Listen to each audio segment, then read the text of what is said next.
हमारा आज का जीवन डिस्ट्रैक्शन से भरा हुआ है। अगर हमें कोई निर्णय लेना होता है तो हमारे लिए बड़ा ही मुश्किल हो जाता है कि किस तरह से निर्णय लें। और मन में अगर संदेह होते हैं तो हम कभी भी डिसीजन नहीं ले सकते हैं। यहाँ तक कि अगर हम भगवान को भी प्राप्त करने का उद्देश्य बना लें तो वो भी इतना सरल नहीं है, क्योंकि जब हम उसकी प्राप्ति में आगे बढ़ते हैं तो हमारे सामने बहुत तरह की समस्याएं आ जाती हैं और हम निर्णय नहीं ले पाते हैं कि हम अपनी यात्रा को कैसे तय करें। अर्जुन की भी कुछ ऐसी ही समस्या उसके सामने आ खड़ी हुई है, जिसका समाधान भगवान श्री कृष्ण गीता में करते हैं। आज का ये श्लोक बड़ा ही महत्वपूर्ण है। ये उन सब लोगों के लिए महत्वपूर्ण है जो ये समझते हैं कि कहीं ना कहीं हमारा भी उद्देश्य उस परमात्मा की ओर जाना ही है। तो बिना देरी किए झटपट पढ़ते हैं हमारे इस श्लोक को। आज का श्लोक जो हम पढ़ रहे हैं वो है अध्याय 2 का श्लोक नंबर 53। बहुत ही इंपॉर्टेंट है, तो चलिए समझते हैं हमारे इस श्लोक को। भगवान श्री कृष्ण अर्जुन को कहते हैं, श्रुति विप्रतिपन्ना ते यदा स्थास्यति निश्चला समाधा वचला बुद्धिस्तदा योगम वापस्यसि। अब इसके पदों का अर्थ समझ लेते हैं। सबसे पहले श्रुति विप्रतिपन्ना, इसका अर्थ होता है शास्त्रीय मतभेदों से विचलित होना। ठीक है, आगे है तेरी। यदा, यदा मतलब जिस समय या जिस काल में। स्थास्यति मतलब हो जाएगी। निश्चला मतलब निश्चल। दूसरी लाइन का पहला पद समाधा वचला, इसका मतलब हुआ समाधौ और अचला। समाधौ का मतलब है परमात्मा में, अचला का मतलब है अचल हो जाना या स्थित हो जाना, स्थिर हो जाना। बुद्धिस्तदा, बुद्धि मतलब बुद्धि और तदा मतलब उस समय। ठीक है, क्योंकि ऊपर शुरू हुआ था यदा से, मतलब जिस काल में ऐसा होगा उस समय ऐसा हो जाएगा। तो यहां पर ये यहां पे जुड़ रहा है। ऊपर यदा था कि जिस समय में, और यहां तदा है मतलब उस समय में। ठीक है, तो उस समय में बुद्धि। आगे है योगम वापस्यसि, मतलब योग को प्राप्त कर लेगी या योग को प्राप्त हो जाओगे। ठीक है, उसी समय। अब इसकी एक सीक्वेंस में हम पहले व्याख्या को समझते हैं कि जिस काल में शास्त्रीय मतभेदों से विचलित हुई जो तेरी बुद्धि है वो निश्चल हो जाएगी और परमात्मा में अचल हो जाएगी, तो उसी समय में योग को प्राप्त हो जाएगा। अब हम इस श्लोक के भावार्थ को समझते हैं। श्रुति विप्रतिपत्ति, इसका अर्थ है कि जो शास्त्र होते हैं ना, हम शास्त्रों का अध्ययन करते हैं, अलग अलग शास्त्रों में अलग अलग ज्ञान मिलता है। तो शास्त्रों में भी कई बार अलग अलग चीजों के लिए अलग अलग ज्ञान दिया जाता है या अलग अलग बातें बताई जाती हैं। तो उससे क्या होता है, एक मतभेद पैदा हो जाता है और हम एक धर्म संकट की स्थिति में फंस जाते हैं, या यूं कहें कि हम दुविधा में फंस जाते हैं कि क्या सही है और क्या गलत है। हम निर्णय नहीं कर पाते हैं। तो यहां अर्जुन श्रुति विप्रतिपत्ति का शिकार हो चुके हैं, यानी कि इसके मोह में फंस चुके हैं। अब ऐसा कैसे, इस बात को समझते हैं। एक तरफ अर्जुन ये सोच रहा है कि मैं किस प्रकार से अपने लोगों को मारूं, क्योंकि सुन रखा है कि शास्त्र कहता है अपने कुटुंब की रक्षा करनी चाहिए। तो ये हुई एक बात। अब दूसरी बात यह है कि वो क्षत्रिय है और धर्म की रक्षा करना भी उसका कर्तव्य है। अब वो कर्तव्य उसको प्रेरित करता है कि वो उन सबको मारे। तो अब यहां दो चीजें हो गई। एक बात कहती है कि युद्ध न करो और दूसरी बात कहती है कि युद्ध करो। तो यहां पर एक दुविधा उत्पन्न हो गई है। दुविधा जब उत्पन्न हो जाती है तो व्यक्ति फिर निर्णय नहीं ले सकता है। अब यहां पर अर्जुन को शास्त्रों से जो पैदा हुई दुविधा है, ठीक है, उससे समस्या हो रही है। तो श्रुति विप्रतिपत्ति का अर्थ है कि शास्त्रों से जो मोह उत्पन्न होता है। मोह कैसे? क्योंकि हम बहुत सारे शास्त्रों को पढ़ रहे हैं और जो भी उसमें बताया गया है उसके साथ हमारा बड़ा लगाव हो चुका है। इतना लगाव हो चुका है कि अब हम ये समझ ही नहीं पा रहे हैं कि क्या करें और क्या ना करें, क्योंकि वो लिखा है उसको भी मानना है, अब दूसरी तरफ ये भी लिखा हुआ है तो उसको भी मानना है। अब क्या करें और क्या न करें। तो यहां पर अर्जुन फंस गए हैं, उनके सामने एक धर्म संकट की स्थिति उत्पन्न हो गई है। तो इसको कहते हैं श्रुति विप्रतिपत्ति, यानी कि शास्त्रीय मतभेद से जो उत्पन्न होता है, जो भेदभाव उत्पन्न होता है हमारे मन में, उससे हमारी बुद्धि विचलित हो जाती है। तो अर्जुन के साथ ऐसा ही हो रहा है। अब अगला बिंदु बड़ा महत्वपूर्ण है कि कोई भी व्यक्ति परमात्मा की ओर किस प्रकार से बढ़ता है।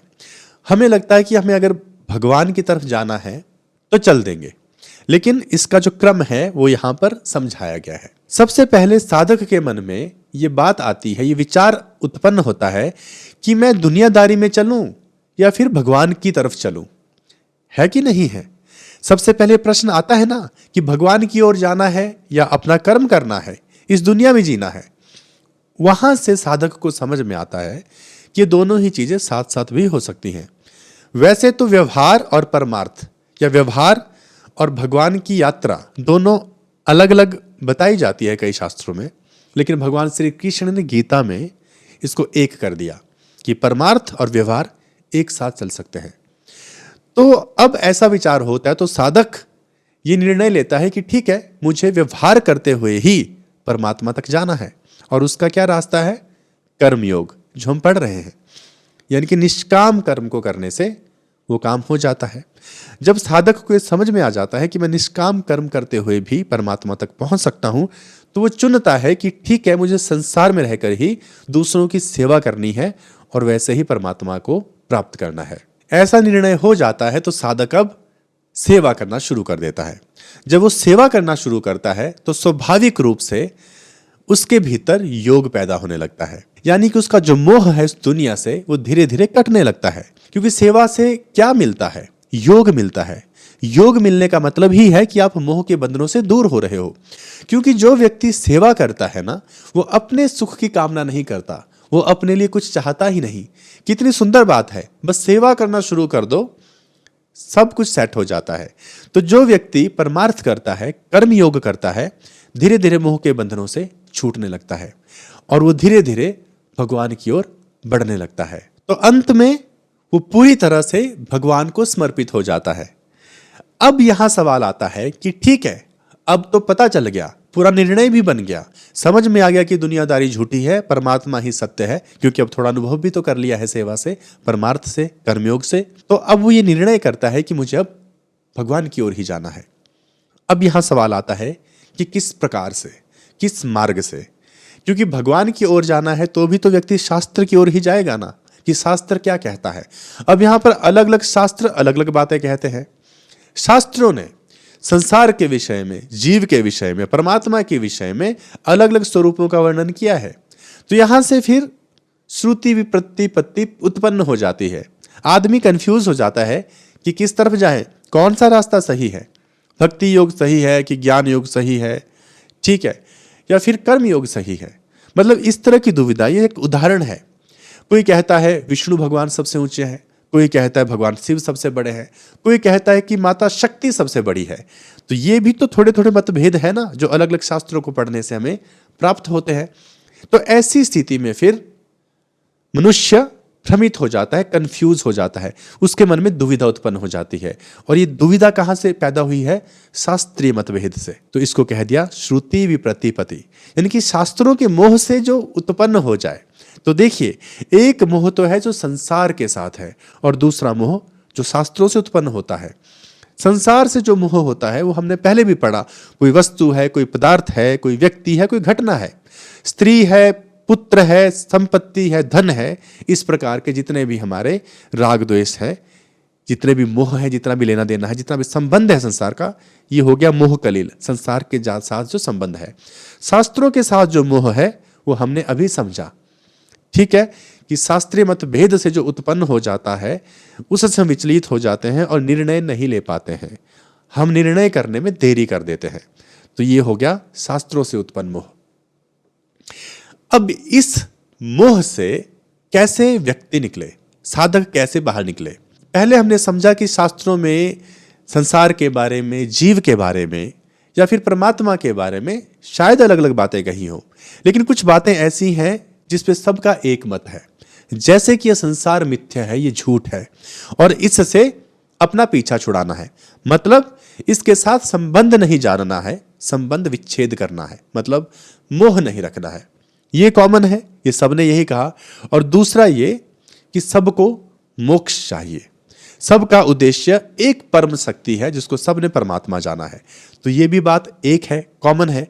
तो साधक थोड़ा ऊंचा जाकर या ऊंचे स्तर पर खड़ा होकर देखता है कि जो तत्व है वो तो एक ही है और रास्ते अलग अलग है।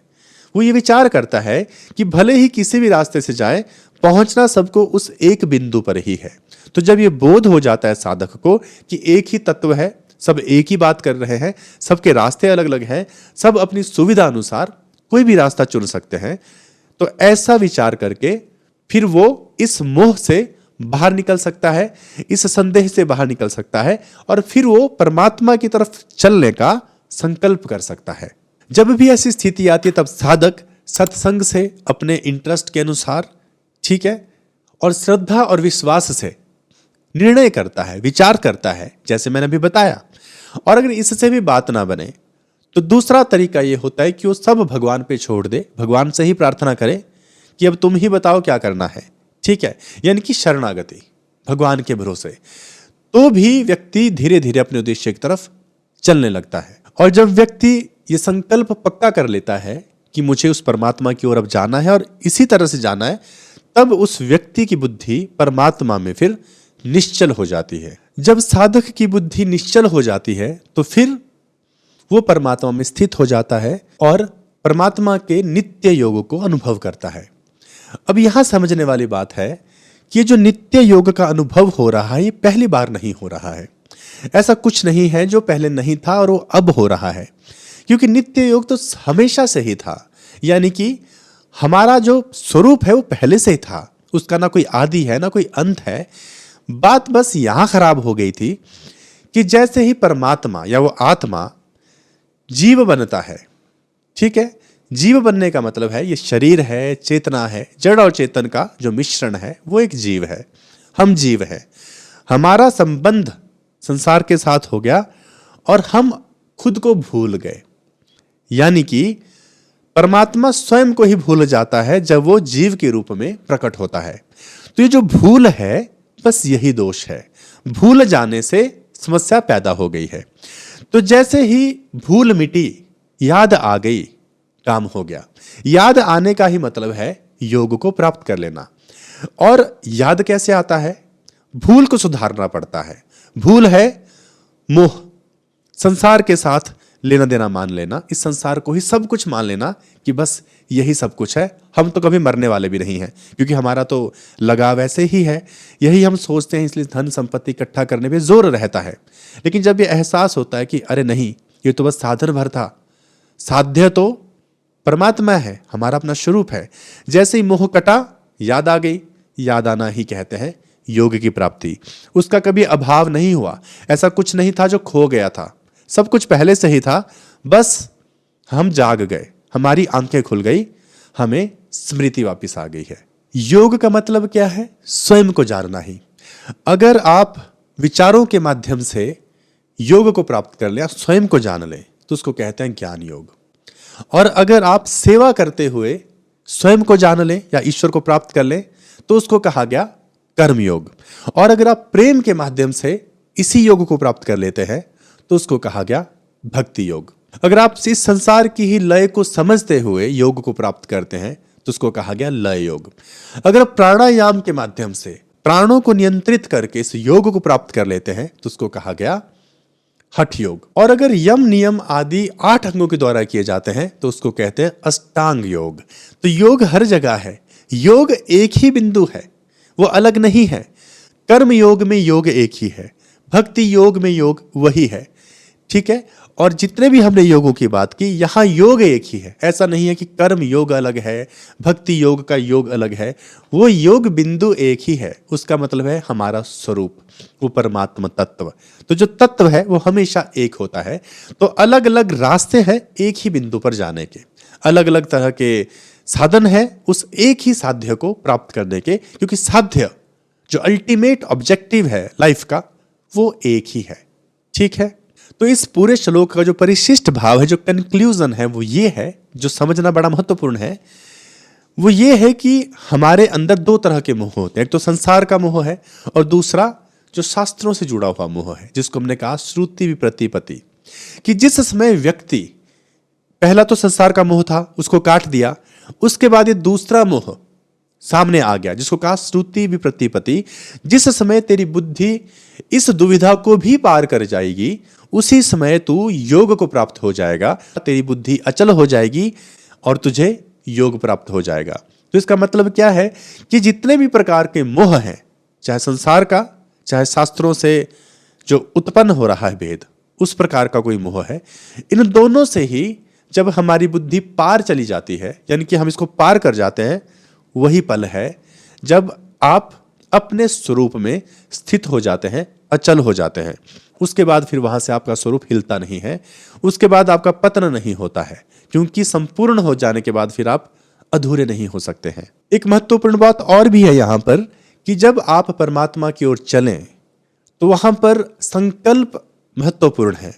अगर आपका जो संकल्प है वो दृढ़ हो जाए, अकाट्य हो जाए, एक उद्देश्य हो जाए, एक निश्चय बन जाए, तो उसको क्या कहते हैं? व्यवसायित्मिका बुद्धि।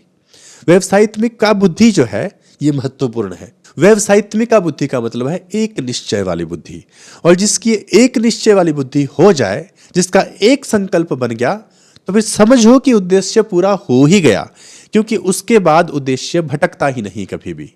हालांकि एक उद्देश्य प्राप्त करना मुश्किल है, क्योंकि उससे पहले बहुत सारे मोह हमारे सामने आते हैं, जिससे फिर अलग अलग तरह की दुविधाएं हमारे सामने आती हैं। लेकिन जैसे ही ये मोह के बंधन काटे, बुद्धि इनसे पार गई, हमारा काम हो गया, हम उस परम सत्य को जान जाते हैं, हम परम उद्देश्य को पूरा कर लेते हैं। उम्मीद करता हूं आज का श्लोक आपको समझ आ गया होगा। अब हम मिलेंगे हमारे अगले वीडियो में अगले श्लोक के साथ। तब तक के लिए आप अपना ख्याल रखिए।